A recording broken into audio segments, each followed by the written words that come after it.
Kamu ingsun ing minal kuwati baene kekuatan wal istihadi lan meneng ilahan balago marang yen to tumeka apa zalika mengono-mengono kedadian ila Rasulillah sallallahu alaihi wasallam marang Rasulullah sallallahu alaihi wasallam fada'a mengundang-undang sapa Rasulullah ni ingsun faqala mengko dawuh sapa Rasulullah li marang ingsun lakinni anamu wa usolli wa asum wa afturu lakini tetapi ingsun anakmu iku turu sapa ingsun wa usolli lan salat sapa ingsun wa asum lan poso sapa ingsun wa afturu lan muka sapa ingsun fasil mongko salat sira wa anum lan turu sira wa asum lan poso sira min kulli syahrin saking saben-saben wulan salasa ayamin ing telung dina faqul tu mongko ngucap ingsun ya Rasulullah duh Rasulullah ana utawi ingsun aku wae luwih kuat min dalika tinimbang mengono-mengono salah satu ayam.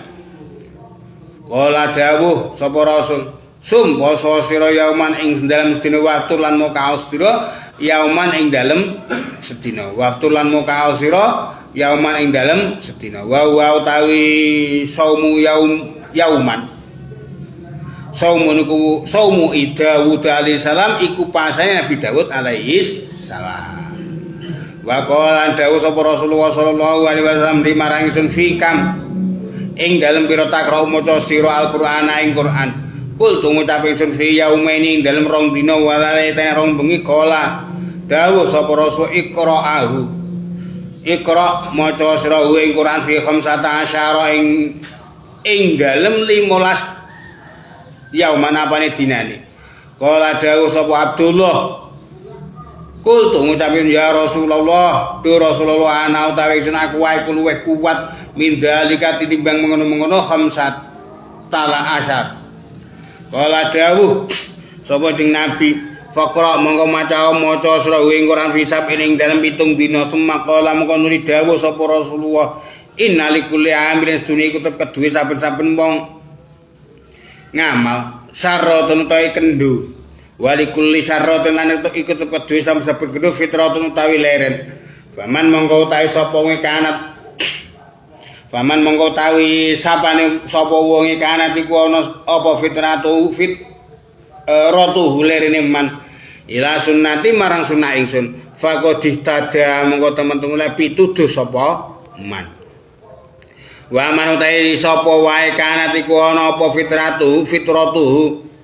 lerine manila ghairi dalika marang liyane mengono-mengono sunnahku faqad halaka monggo teman-teman rusak sapa man wa faqala monggo dawuh sapa Abdullah bin Amr radhiyallahu anhuma li anaku nadrapun sedune ana ingsun qabil tu iku nrimo ingsun ruhsatan ing ruhsata Rasulillah sallallahu alaihi wasallam ing kemurahane Rasulullah sallallahu alaihi wasallam ahabba iku waden demeni laya marang ingsun min ayaku nati nimbang yen to ana li iku tetep duwe ingsun mislu ahli apa sepadene ahli ingsun wa malian bondo ingsun wa innal yauma lastuni wa innal lastuni ingsun al yauma dan miki dina syekhun iku tuwa kod kabir tu teman-teman tuwa ingsun wa aftulan apes ingsun fa akruhu mau gedeng ingsun an atruka yen to ninggal ingsun maing perkara amara kang perintah ni ingsun bihi kelawan masapa Rasulullah sallallahu alaihi wasallam Rasulullah sallallahu alaihi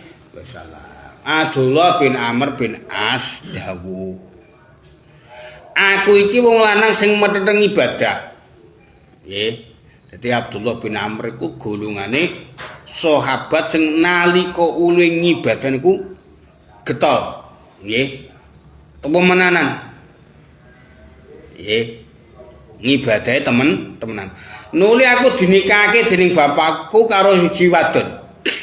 Krana akhire terlalu sibuk uliye ibadah. Akhire perkara siji rupane nikah niku kesemben. Sehingga nalika niku sing nikahke abah. Nuli siji dina bapakku iku mlebu omahku nanging ora ketemu aku. Nuli takon marang bojoku, "Kepriye bojomu?" Bojoku matur, "Sae sanget. Piyambakipun mboten nate tilem lan mboten nate dahar nginum siang." Jadi ceritane niki niku anu. riyen niku zaman sahabat ya, wekdal niku wonten penemu sehingga kepengin dhewe kanggone masyarakat. Kanggone ahline, kanggone keluargane nggih. Kepengin urip mulandoro. Sak paran-paran. Ben nalika urip wis ana antarane para sahabat karo Gusti Allah, tapi dirawai dening Kanjeng Nabi. Ngaten. Intine niku ngoten. Lah niki termasuk waktu zaman Syekh Bujange Abdullah bin Amr bin As niku termasuk golongane siji sahabat sing ahli ngibadah. Sehingga wektune ketungkul dienggo ngibadah sehingga ramailu tentang perkawinan.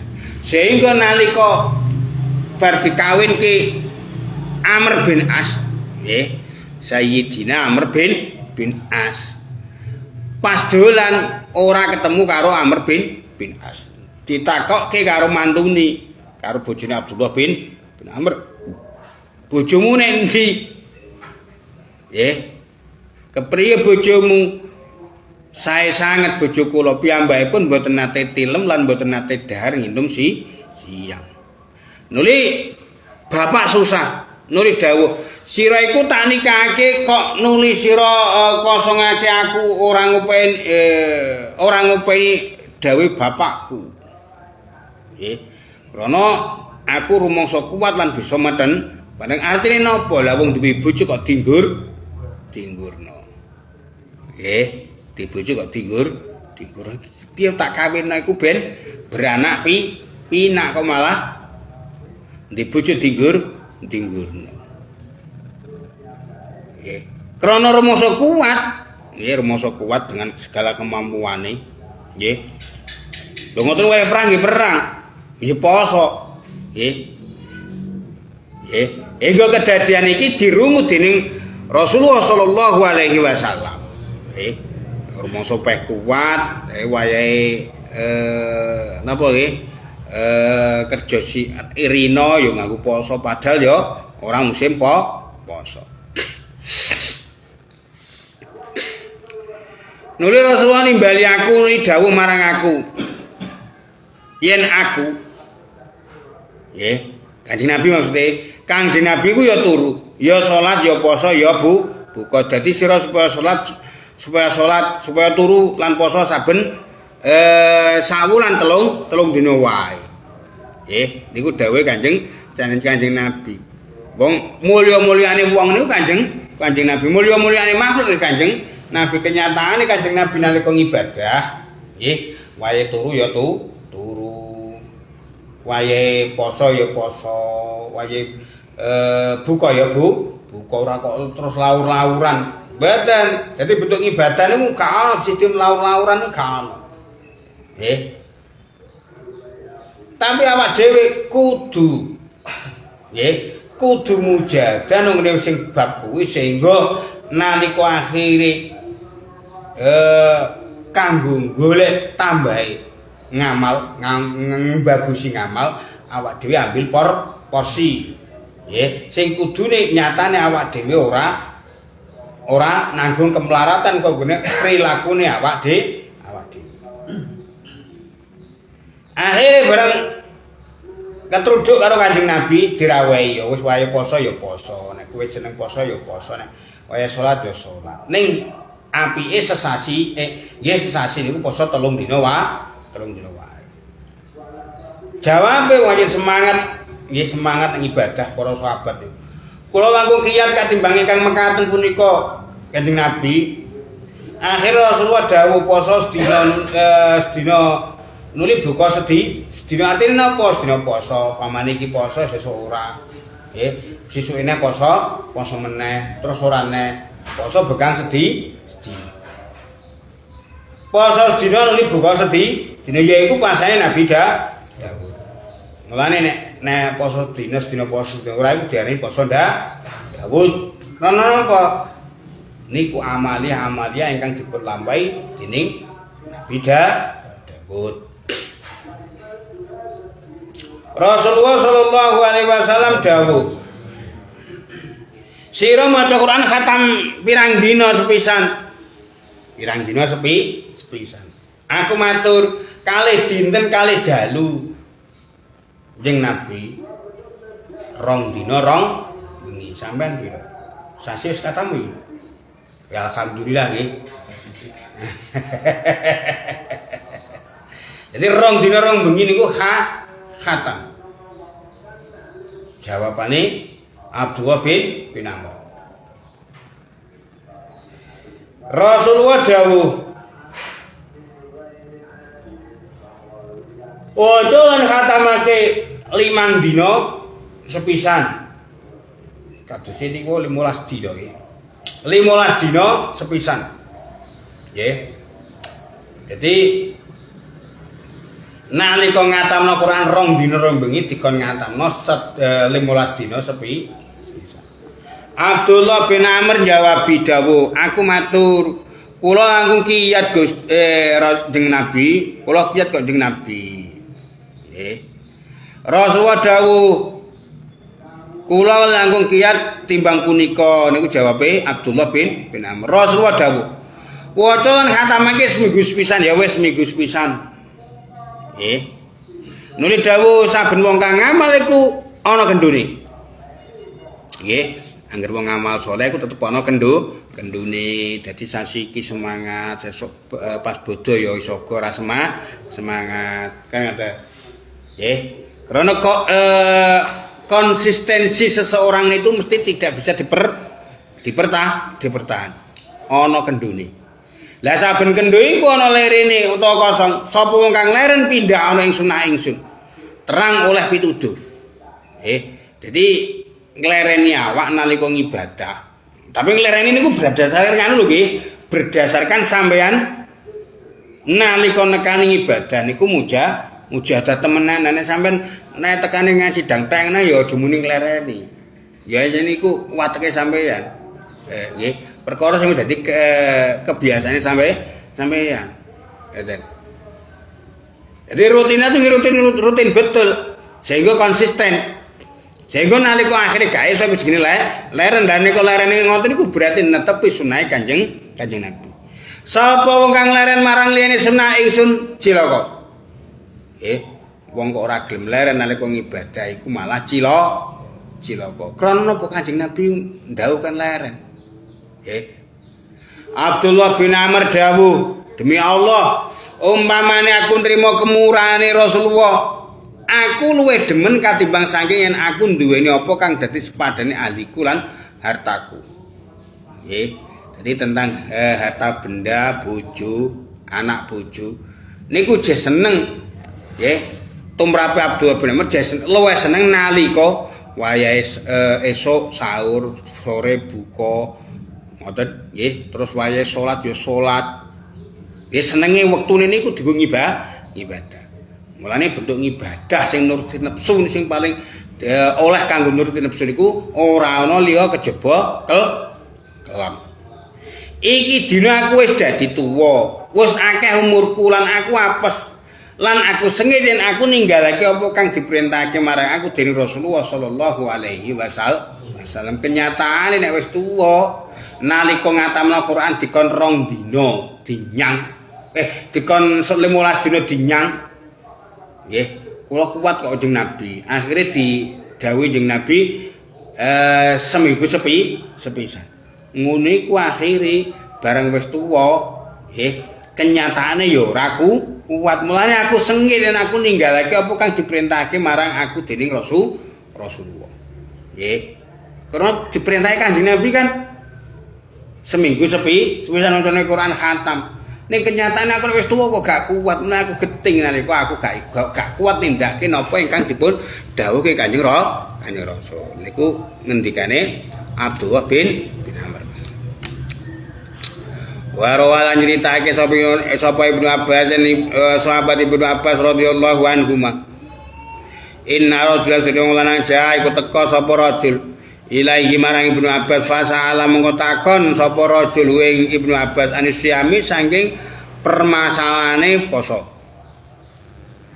Faqala mengko dawuh sapa Ibnu Abbas Dawe Ibnu Abbas ala eling-eling hadisu bakal nyeritani ingsun ka ing sira bi hadisin kelawan cerita kan hadis kana kang ana apa hadis indi munggo ingsun minata khofil mahzunati iku tetep setengah saking perkara indah kang den simpen.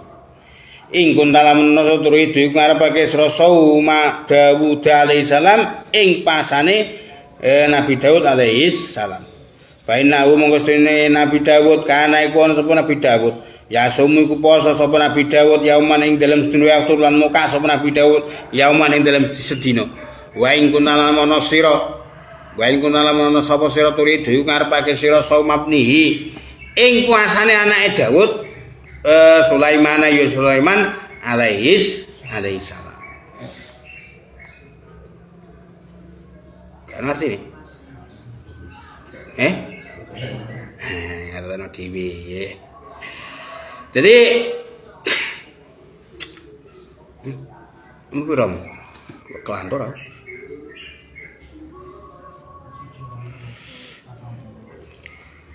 Riwayat saking Ibnu Abbas. Inna rajulan jaa ilaihi, satu ketika ana wong lanang sowan maring Ibnu Abbas nakoke tentang urusan puasa. Faqala la hadisu bi hadisin kana indi minat takhfil mahzunati. Kowe bakal tak waeni ilmu, bakal tak ceritani tentang pengelmu. Nggih, mulane eling-eling ceritaku iki. Nggih, sing ceritaku iki setengah saking perkara sing paling indah sing disimpen rahasiane awak dhewe iki. Kowe ora tak dudohi ngoten maksude. Nggih. Jadi in kunta turidu sauma Daud alaihi salam fa innahu kana yasumu yauman wa yafturu yauman. Jadi nek kowe kepengin in kunta turidu sauma Daud, kowe nek kepengin poso sedina poso sedina ora. Ya iku lakune Nabi Daud.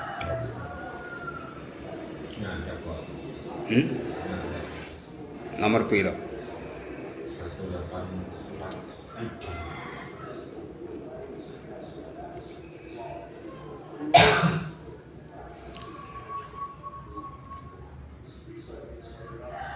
Nabi Daud iku poso sedina moka sedina.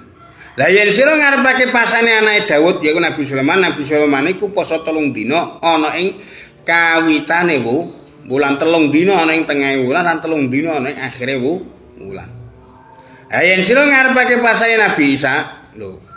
Kok terus ngoten. Niki anu niki sambung karo bab anyar nih berarti nggih. Baleni sik dimanani sik.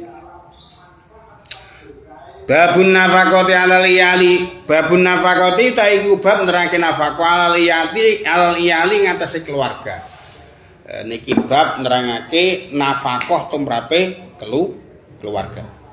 Qala dawu sapa al-Faqih Abu Les As-Samarqandi radhiyallahu an hadatsana Muhammad bin Fadhl hadatsana Muhammad bin Ja'far hadatsana Ibrahim bin Yusuf hadatsana Ibnu Aliyata an Ayyub nubitu an ashaban Nabi sallallahu alaihi wasallam.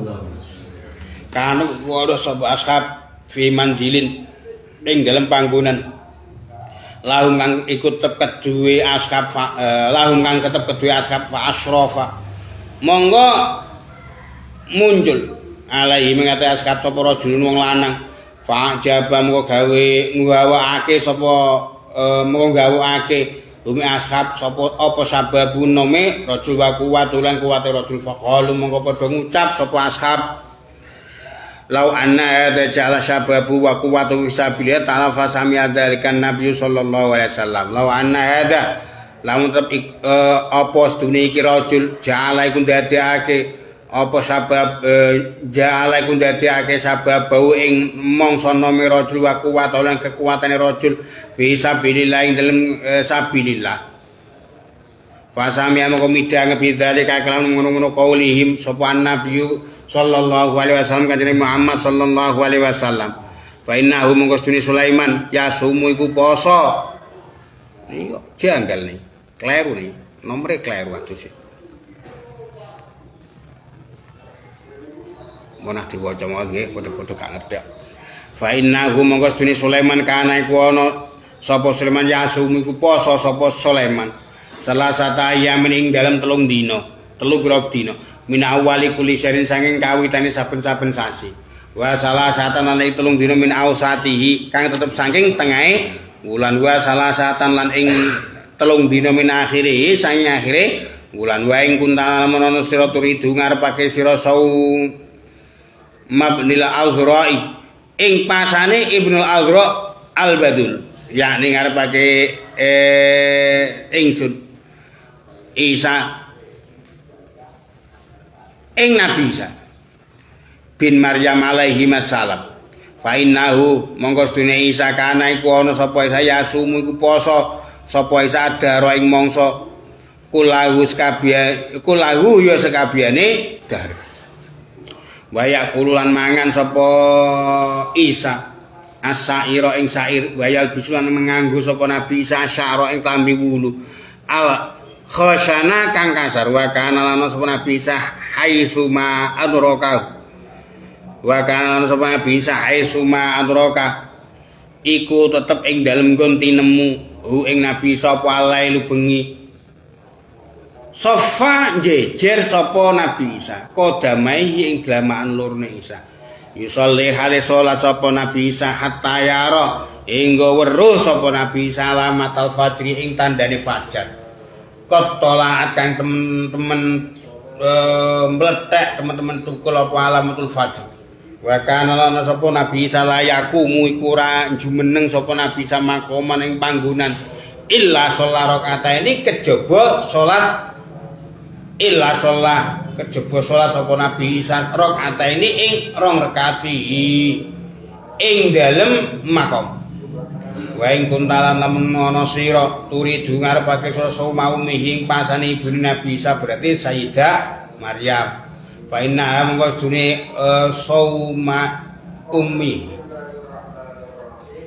kana iku ana apa tasumu iku poso sapa Maryam yaumaini ing dalem 2 dina wa tafturu lan muka yaumaini ing dalem 2 dina wa ing kuntalan lamun ana sira turidu ngarepake sira sauma khairi basari ing pasane luwih bagus-bagus manungsa nabiyon an-nabiyil arabiyya nabine bangsa Arab al-Quraisy kang bangsa Quraisy Abil Qasim ya bapake Qasim Muhammadin sallallahu alaihi wasallam ya Muhammad sallallahu alaihi wasallam fa innahu monggo sedune Nabi Muhammad kana iku ana sapa Nabi Muhammad yasum iku poso sapa Nabi Muhammad salah satu ayam ing dalem 3 pira-pira dina minggu lisyarin kang tetep saking saben-saben wulan. Yani ngersake sapa Abdullah sauma yamil bait. Ing pasane pira-pira dina putih. Asalisa hingga tanggal 13. Warabian 14 wal khamisah asalisa ya tanggal 13 warabian tanggal 14 wal khamisah tanggal 15 wa yaqulu lan dawuh guna ing una utawi 3 dina siamud dari iku poso dahr. Diriwayatake Sayyidina Ibnu Abbas radhiyallahu an. Nggih. Sehingga nggih ceritane wau kepedhot nggih. Poso 3 dina ing kawitaning wulan, 3 dina ing tengah wulan lan 3 dina ing akhire wulan niku pasane Nabi Sulaiman. Lah yen sira ngarepake pasane Nabi Isa iku poso selawase urip. Nggih poso ning mangane siti, nggih mangane syair. Nggih, mangan syair. Nganggo klambi wulu kang kasar lan yen bengi nuli jejer delamakane sikil perlu salat berkuda-kuda nata kuda-kuda. Tapi ora kanggo bandingan, tapi kanggo salat. Hingga weruh tanda-tandane pajar niku salate Nabi Isa. Saben manggon ana ing siji panggonan mesti salat 2 rakaat.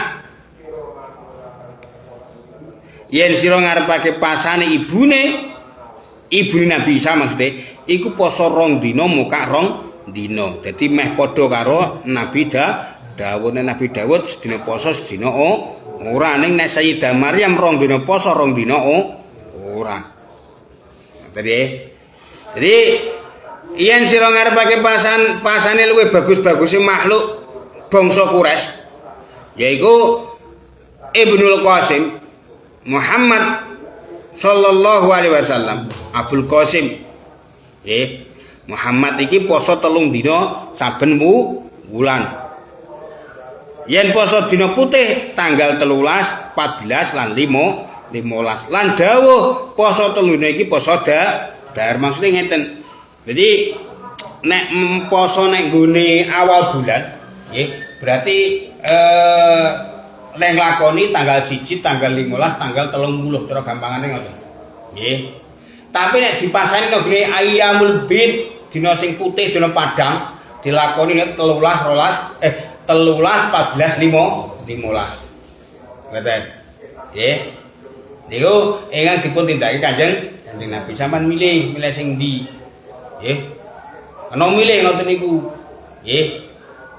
Lah krana napa Kanjeng Nabi ngoten niku lho nalika pasane mung nggih hanya 3 hari taruh lampame tanggal 1, tanggal 15, tanggal 30. Ngoten niku Kanjeng Nabi padane karo poso setahun. Nggih.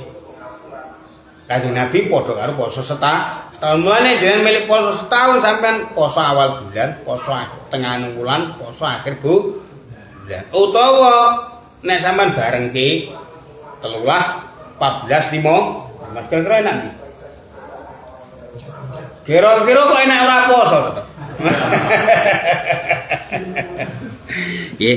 Tapi ya wong pancing lakoni agama nggih ngoten niku. Dadi wong-wong nyekel agama nang akhir mangsa nggih akhir zaman niku kaya wong gegem mawa. Dadi panas. Nggih. Nek ora melu poso ora di bonus poso setahun kaya Kanjeng Nabi nek poso abot mulane kaya gegem mawa. Terus warawalan ceritake sapa Abu Hurairah ta sapa Abu Hurairah radhiyallahu anhu Nabi sallallahu alaihi wasallam sing Kanjeng Muhammad sallallahu alaihi wasallam. Kala iku dawuh sapa Kanjeng Nabi. Man utawi sapa wong soma iku poso sapa syahr Ramadan ing wulan Ramadan summa adba monggo keri-keri ngenotake sapa man ing Ramadan bisitin kelawan 6 min Syawal saking bulan Syawal. Kanjeng Nabi dawuh wong kok gelem poso Ramadan tur diteburi poso 6 dina nek nggone sasi Syawal. Fakana mongko keri-keri sedune yen to poso sapa adara ing mangsa setahun kullahu ya sekabehane dahar. Fadilahe wong sing poso 6 dina krana mengikuti kesunahan sing dipun anjurake Kanjeng Nabi rupase 6 dina sabadane riyaya Idul Fitri. Fakana ma sapa dahara kullahu. Wong iku kaya-kaya poso setahun.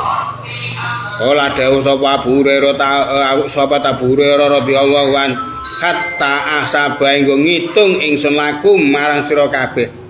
Pasum mengko tahe poso, fasaum Ramadan mengko tahe poso Ramadan yakunu iku ana apa saum Ramadan. Salah samiati yaumin iku 300 dina. Wasit tata ayamin 600 pira-pira dina. Wasit tatu ayamin asitatu ayamin amisitina lan 6 pira-pira dina wasitatu ayam lan 6 pira-pira dina sitina suwidak yauman apane dina liyan Allah taala karena sedina Allah taala kala iku dawuh sapa Gusti Allah taala dawuh Gusti Allah manut tawi sapa wong jae iku teka sapa man bilah hasan kelawan nggo kebagusan falahu mangko teka duweman asru amsaliya utawi 10 pira-pira padane al hasanah. Wa kullu yamin sampeyan dinane utawi saben dina yakum iku jumenengi ing kulun aku iku jumenengi ing kul ya oke Maka masyarakat ayamin ing dalam panggonan mangsa 10 dina. Abu Hurairah radhiyallahu an cerita, saking Kanjeng Rasulullah sallallahu alaihi wasallam panjenengan dawuh, sapa-sapa wong kang poso Ramadan nuli dinuti 6 dina saking Syawal padha karo poso selawase. Enak nggih. Padha karo poso selawase. Padahal pasane mek 6 dina. Ning yo niku ana ciput pirang-pirang. Ana bahkan kok nek 6 dina iku ana sing jenenge kupat. Nggih, ana apa rayam. Nggih. Abot. Abu Hurairah dawuh, aku arep ngitung kanggo sira kabeh poso Ramadan iku padha karo 300 dina. Nggih. Poso Ramadan iku padha karo 300 dina. 6 dina Syawal padha karo 60 dina. Krana Allah dawuh manja bil hasanati falahu asyru amsalihha. Krana Kanjeng Nabi wis dawuh manja bil hasanati falahu asyru amsalihha. Krana Kanjeng Nabi nyatane mbiyen ya tau dawuh wong sing teka nggawa kebagusan falahu asyru amsalihha. Wong iku bakal dibales tikal 10 kanggone apa kang dilakoni. Lah saben sedina nggon-nggoni panggonane 10 dina. Mulane akhir ora ketung mesti ngoten. Nggih. Dadi nek hitung nek bangsa hitung-hitungan kali Gusti Allah ning sampean iso kekendelan kok wani-wanine hitung-hitungan karo Gusti Allah. Nggih. Qala Al-Faqih radhiyallahu an wa qad karwa ba'dun nasi syama sabti wa walam biswab Al-Fatihah.